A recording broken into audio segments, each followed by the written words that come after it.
Oui, certainement. Mais j'aimerais réagir à la question que vous avez posée. Est-ce que les choses vont changer avec Obama? Je pense qu'il faut être nuancé et qu'il y a un aspect positif. Moi, je reçois énormément de questions sur mon site internet. Obama suscite beaucoup d'espoir.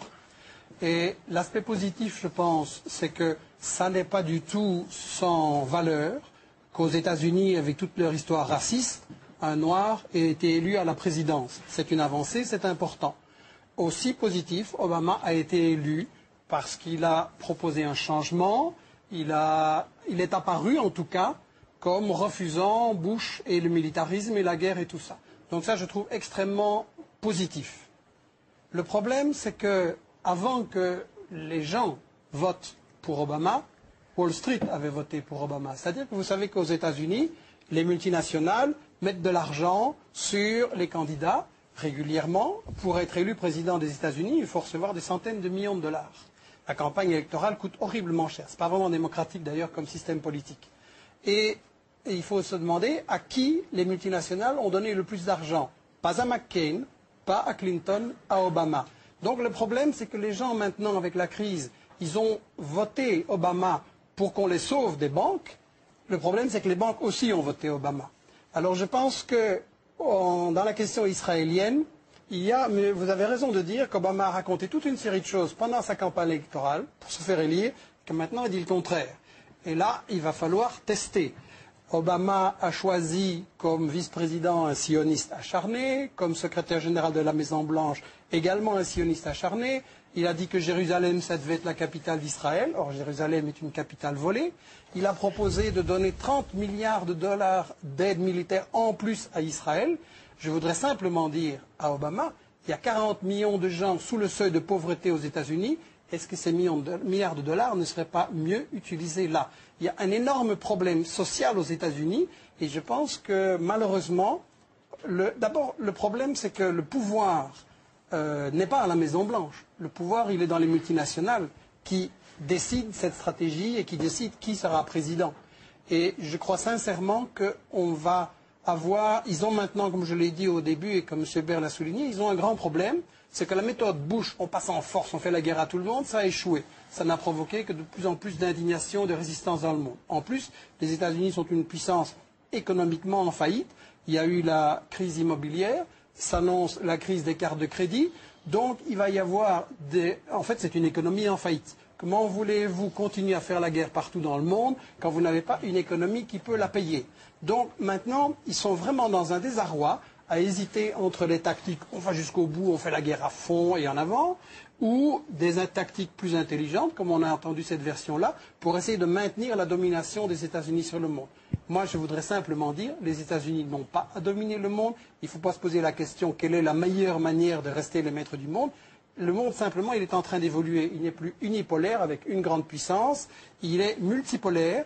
La Chine monte en puissance. La Russie a cessé de se mettre à genoux devant les États-Unis. Le Brésil, l'Inde, etc. sont aussi des puissances qui essayent de monter. L'Amérique latine essaye de se libérer. Ça, c'est un monde multipolaire. Je ne dis pas que c'est un miracle. La question riche-pauvre va rester là-dedans. Il restera plein de problèmes. Mais à mon avis, c'est mieux pour résoudre les problèmes du monde, qu'il n'y ait plus un gendarme du monde qui, chaque fois qu'il y a un pays qui veut mener une politique indépendante, vient militairement l'attaquer. Sur l'Irak, que va-t-il advenir de l'Irak une fois que les Américains seront partis? Ils ont annoncé leur départ pendant 3 ans. Déjà, George Bush l'avait annoncé. Robert Baird, l'Irak, qu'est-ce que ça deviendra? Soit la partition de le pays, ou une guerre civile, les chiites, les Kurdes et les sunnites. Soit une guerre civile. Soit devenir une puissance dans l'orbite de l'Iran aussi. L'Irak est fini.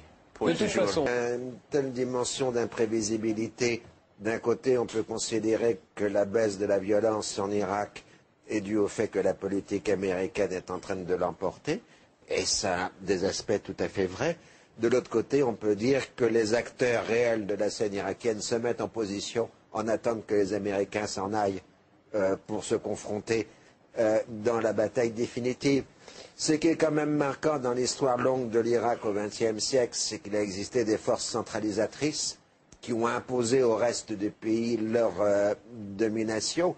Et apparemment quand même, il est en train de se reconstituer maintenant une force centralisatrice en Irak. Alors probablement les Kurdes en seront victimes à moyen terme, surtout que les voisins turcs et iraniens ne demandent que ça, c'est qu'on arrête l'autonomie kurde. Et on peut penser aussi qu'un pouvoir chiite, mais relativement indépendant de l'Iran, peut se mettre en place en Irak. Avec, je pense, dans les prochaines années, l'avènement, mais là ce n'est qu'un pronostic géopolitique d'un Kurdistan non plus seulement autonome, mais indépendant, avec sans aucun doute des heurts extrêmement graves et violents qui ont déjà commencé d'ailleurs, avec la Turquie, mais également l'Iran, surtout la Turquie, mais je pense qu'on néglige la puissance revendicatrice et nationaliste des Kurdes, qui sont plusieurs millions en Irak, qui sont une trentaine de millions dans le monde entier, étalés sur 5 pays différents, et je pense réellement qu'on verra l'avènement de cette indépendance kurde. Michel Collomb, sur l'Irak elle-même Écoutez, quand je suis allé, au moment où Bush a commencé à menacer l'Irak en 2002, j'ai présidé une mission internationale qui a séjourné en Irak pendant 2 semaines. Tout le monde sentait que la guerre allait arriver. Et j'ai eu l'occasion de discuter avec beaucoup de gens, aussi bien des gens pour Saddam Hussein, parce que c'était une partie importante de la population, que des gens qui étaient contre lui.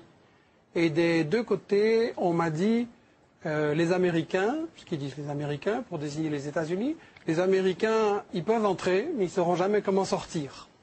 Et je pense que ça illustre qu'en réalité, les problèmes, on a posé ce soir, on a beaucoup discuté sur beaucoup de problèmes tactiques et stratégiques, qu'est-ce qu'il faut faire.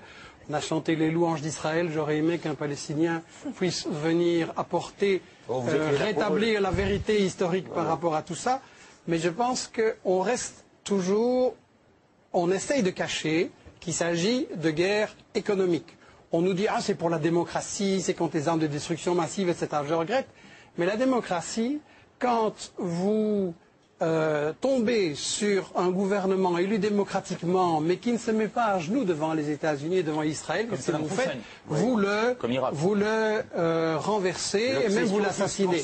Vous l'avez fait au Congo en assassinant Lumumba, en remplaçant par Mobutu, les États-Unis, etc. Vous l'avez fait au Chili, en volant le cuivre, en assassinant Allende, en le remplaçant par Pinochet. Les États-Unis ont placé les États-Unis. Mais on n'est pas américain. Mais c'est qui vous? Écoutez, on n'est pas au commissariat. Je n'ai pas à répondre à vos questions. Non, mais c'est pour comprendre. Je m'adresse aux spectateurs. Vous défendez les États-Unis, je les critique. Chaque fois que je parle, vous m'interrompez. Ça vous gêne que je m'exprime ici? Pas du tout, ça m'amuse. Ça m'amuse. Si vous plaît de ne pas m'interrompre. Vous êtes un exemple emblématique de l'obsession anti-israélienne et anti-américaine. Vous êtes un exemple emblématique du racisme d'Israël. Et voilà, avec ça, on n'en sort pas. Je suis d'accord avec le racisme d'Israël, mais je ne suis pas d'accord avec la politique israélienne, ça c'est sûr. C'est une tactique classique de débat télévisé. On jette une peau de banane pour que l'autre ne puisse pas aller jusqu'au bout. Vous le faites vous-même très bien.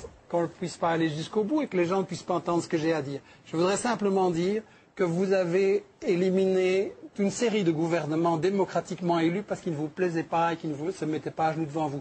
Dans chaque pays d'Amérique latine, vous avez fait un coup d'État militaire, dans chaque pays d'Amérique latine.